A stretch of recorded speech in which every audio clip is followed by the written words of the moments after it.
Cette tâche difficile est pourtant indispensable. La recherche de restes humains suite à l'explosion ayant frappé vendredi la ville de Tlahuelilpan dans l'état central d'Hidalgo. Des douzaines de bénévoles aident les experts légistes fédéraux à identifier les corps. Des corps carbonisés, des bouts de corps, des vêtements brûlés et des chaussures sont répandus dans la zone de l'explosion.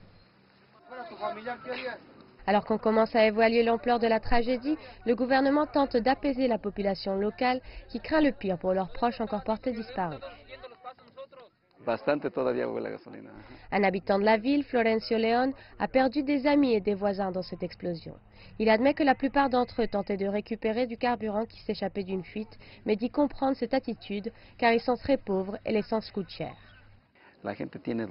Les gens souffrent et cherchent désespérément leurs proches, membres de leur famille et amis. C'est une tragédie horrible à laquelle personne ne s'attendait. Suite à sa prise de fonction le 1er décembre dernier, le président mexicain Andrés Manuel López Obrador s'est engagé à mettre fin au très répandu vol de carburant qui selon lui coûte 3 milliards de dollars au pays chaque année. Dimanche, le président s'est engagé à poursuivre son offensive.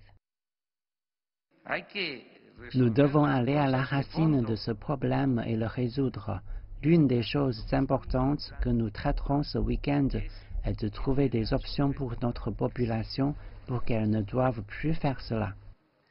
À mesure que la journée avance, il est de plus en plus difficile de retrouver des corps.